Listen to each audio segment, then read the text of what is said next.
Film की कहानी शुरू होती है यूनाइटेड स्टेट अमेरिका की पेंसिल्वेनिया शहर से, जहां पर कुछ साइंटिस्ट एक गुफा में किसी रिसर्च के लिए गए हुए थे। वहां पर उन्हें सक्सेस भी मिल जाती है। इसी बीच उस गुफा में कुछ अनप्रेडिक्टेबल जीव बाहर आते हैं जो कि उड़ते हुए सभी साइंटिस्ट को बड़ी ही बेरमी से खत्म कर देते हैं। ये जीव किसी चमगादड़ की तरह उड़ते हैं और उनकी तरह ही दिखते हैं, जो शायद आने वाले समय में पूरे अमेरिका के लिए एक बड़ा खतरा साबित हो सकते हैं। अब फिल्म की कहानी बढ़ती है आगे, जहाँ पर हमें पेंसिल्वेनिया शहर में एक एली नाम की टीनेज लड़की को दिखाया जाता है जो पूरी तरह से कानों से सुन नहीं पाती है, इसलिए वो इशारों में अपनी फैमिली से इंटरेक्ट करती है। दरअसल 3 साल पहले एक एक्सीडेंट में वो अपनी सुनने की शक्ति पूरी तरह से खो चुकी है और उस एक्सीडेंट में उसने अपने ग्रैंड पेरेंट भी खो दिए थे और वो अपने डैड ह्यूज, मॉम कैली, ग्रैंड मदर लिन और अपने भाई जूड के साथ पेंसिल्वेनिया सिटी में रहती है। और उनका एक पालतू कुत्ता भी होता है जिसका नाम ओटिस होता है। और वो लोग अपनी लाइफ को अच्छी तरह से जी रहे थे, लेकिन एली को उसके इस बहरेपन के कारण उसके सारे स्कूल फ्रेंड उसका मजाक उड़ाते रहते हैं। एली का एक बॉयफ्रेंड भी होता है जिसका नाम रॉब होता है, जो कि एली को हमेशा सपोर्ट करता है और उसे ये यकीन दिलाता रहता है कि एली में कोई डिसेबिलिटीज नहीं है और वो एली से आसानी से बात करने के लिए साइन लैंग्वेज भी सीख रहा था। अब हम देखते हैं कि एली की मॉम परेशान है क्योंकि एली अभी तक घर नहीं आई। कैली को एली की हमेशा फिक्र होती रहती है। तभी एली घर आ जाती है और वो बताती है कि वो रॉब के साथ थी, इस कारण वो लेट हो गई। कैली उससे पूछती है कि रॉब क्या तुम्हारा बॉयफ्रेंड है? तो एली सीधा जवाब देती है कि वो सिर्फ उसका एक अच्छा दोस्त है और इससे ज्यादा और कुछ नहीं। लेकिन कहीं ना कहीं एली के दिल में रॉब के लिए थोड़ा सा प्यार तो होता है, जो कि वो अपनी फैमिली से ये बातें शेयर नहीं करना चाहती है। उसी रात जब एली रॉब से चैटिंग कर रही होती है, तब वहाँ पर एली के फादर ह्यूज आते हैं और वो एली के आज के दिन के बारे में पूछते हैं। उन्हें लगता है कि हमेशा की तरह उसके दोस्तों ने उसे परेशान किया होगा और वो एली से कहते हैं कि वो उससे हर एक बात शेयर कर सकती है। ह्यूज उससे रॉब के बारे में भी पूछता है, लेकिन एली बताती है कि अगर ऐसी कोई बात रहेगी तो वो सबसे पहले अपने डैड को ही बताएगी। अब सभी लोग सोने चले जाते हैं, लेकिन रात के समय ह्यूज एली को उठाता है और उसे हॉल में ले जाता है जहाँ पर सभी लोग न्यूज देख रहे थे। वहाँ पर उन्हें पता चलता है कि पेंसिल्वेनिया, न्यूयॉर्क और कुछ अन्य शहर पर एक अनचाहे खतरे ने दस्तक दे दी है, जिन्हें वेस्प नाम दिया गया है, जिस कारण शहर के हालात बहुत ज्यादा खराब हैं और लोगों को सरकार की तरफ से घर में ही रहने की इंस्ट्रक्शन दिए जा रहे हैं। और बताया जा रहा है कि शहर पर चमगादड़ जैसे दिखने वाले कुछ जीव ने अटैक कर दिया है और गवर्नमेंट लोगों को घर में ही साइलेंटली रहने को कह रही है और वो जीव शहर में लोगों को निशाना बना रहे हैं और उन्हें बहुत ही ब्रूटली तरीके से मार रहे हैं। ये देखकर एली और उसका परिवार पूरी तरह डर जाता है। एली बताते हैं कि अगर हमें इस खतरे से बचना है तो हमें शहर के बाहर जाना पड़ेगा, क्योंकि हमारा ये शहर बहुत नॉइजी है और इस तरह तो हम सरवाइव नहीं कर पाएंगे, क्योंकि वो जीव शोर सुनकर लोगों की तरफ अट्रैक्ट होते रहते हैं। एली की इस बात से सब एग्री करते हैं और वो सभी लोग शहर के बाहर जाने की तैयारी करते हैं, जहाँ पर ह्यूज का बचपन का फ्रेंड कैम क्लीग ग्लेन भी उनके साथ जाता है, जो अपने पास सेफ्टी के लिए गन भी रखता है और जूड ग्लेन के साथ उसकी कार में बैठ जाता है। अब सभी लोग अलग अलग 2 गाड़ियों से शहर के बाहर निकल जाते हैं, जहाँ पर कुछ दूर चलने पर वो हाईवे पर फिलिंग स्टेशन से डीजल भरवाते हैं, जहाँ पर उन्हें एक स्ट्रेंजर नजर आता है जो उनकी कार को हाईजैक करने आया था और ह्यूज भी उसे गाड़ी की देने ही वाला था क्योंकि उसके हाथ में गन होती है। तभी वहाँ पर ग्लेन आ जाता है जो उसे गन से शूट करके घायल कर देता है और वो लोग उसे वहीं पर छोड़कर आगे बढ़ते हैं, जहाँ पर जूड को फिलिंग स्टेशन पर हुए उस हादसे के बाद से डर लगता है और वो वापस से ग्लेन की गाड़ी से उतरकर अपनी फैमिली के पास आ जाता है। अब सुबह हो चुकी है और वो लोग शहर के दूसरे छोर की ओर पहुंच चुके हैं, जहाँ पर उन्हें बहुत सारा ट्रैफिक मिलता है। तब ग्लेन उन लोगों को एक शॉर्टकट से शहर के बाहर ले जाता है, जहाँ पर रास्ते में ग्लेन की गाड़ी के सामने हिरण आ जाते हैं और इस दौरान उसकी कार खाई में गिर जाती है और वो पूरी तरह से घायल हो जाता है।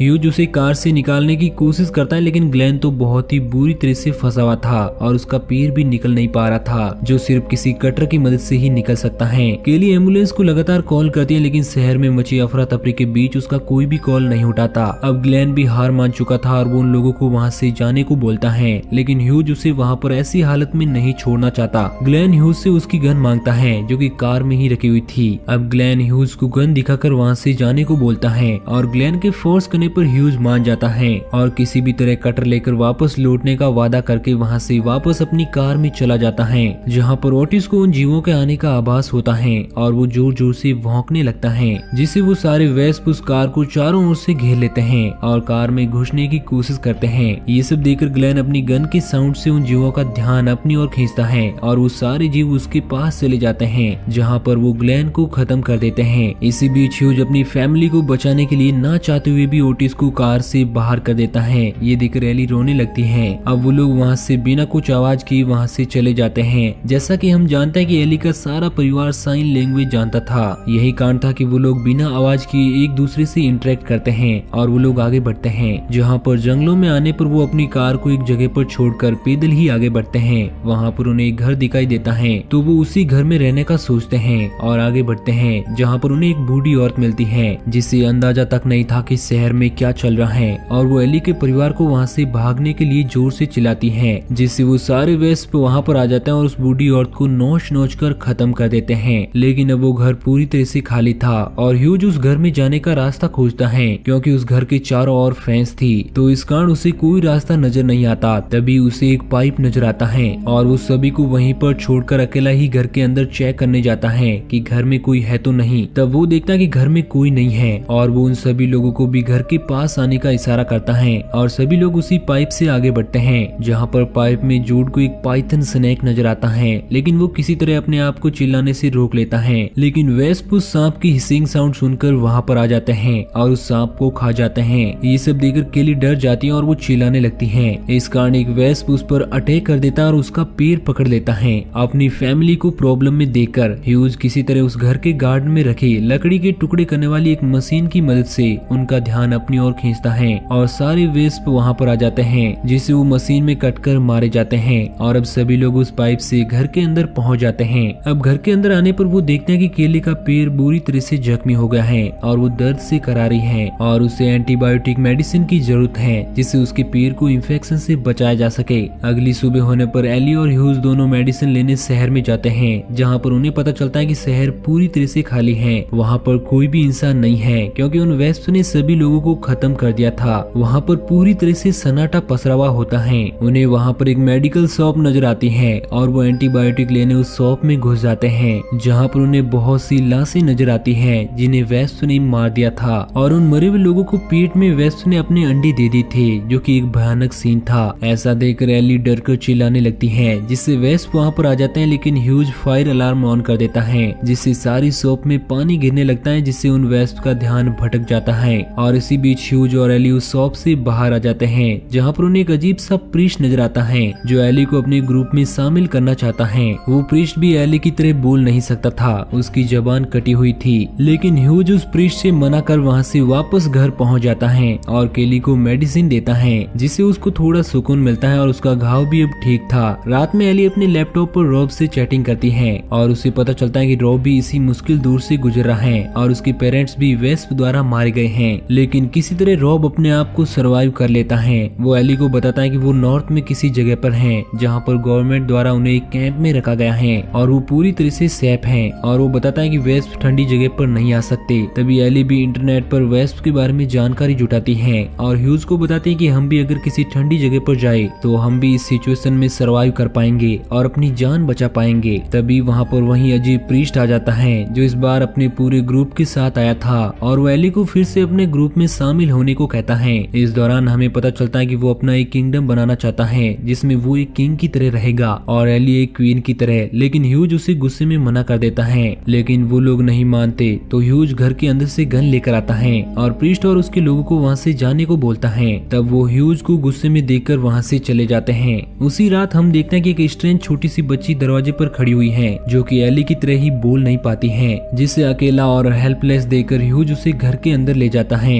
लेकिन उसे पता चलता है कि वो उसी प्रीस्ट के ग्रुप का हिस्सा थी जिसे प्रीस्ट ने ही वहाँ पर भेजा था और उसके कमर में बहुत सारे मोबाइल थे जो कुछ देर बाद एक साथ रिंग करते हैं, जिससे शोर होने लगता है। लेकिन ह्यूज उन मोबाइल को पानी में डालकर बंद कर देता है। प्रीस्ट को लगता है कि वो वेस्प सभी लोगों को मार देंगे और वो एली को वहाँ से अपने साथ ले जाएगा। और इसी दौरान उस प्रीस्ट के लोग एली को किडनैप करने की कोशिश करते हैं, लेकिन एली की नानी लिन उन्हें ऐसा करने से रोकती है और उन्हें पकड़ने का प्रयास करती है और जोर से शोर मचाती है, जिससे वहाँ पर वेस्प आ जाते हैं, जिससे उस प्रीस्ट के सारे ग्रुप के लोगों के साथ साथ लिन को भी मार देते हैं। उसे देखकर एली और उसके परिवार को बहुत तकलीफ होती है और ह्यूज और उसकी फैमिली अब उस घर को छोड़कर नॉर्थ की तरफ बढ़ने लगते हैं, जिससे कि वो प्रीस्ट के लोगों के साथ साथ उन वेस्प से अपनी जान बचा सके, क्योंकि अब उनकी फैमिली के एक मेंबर की मौत हो चुकी है और केली भी घायल है। जहाँ पर कुछ दूर चलने पर उन्हें रास्ते में प्रीस्ट और उसके ग्रुप के कुछ मेंबर मिलते हैं, जिन्हें एली और उसकी सारी फैमिली अपनी पूरी पावर लगाकर और एकजुट होकर मार देती देती है और इसी बीच ह्यूज भी उस प्रीस्ट को भी खत्म कर देता है और वो पूरा परिवार अब चैन की सांस लेता है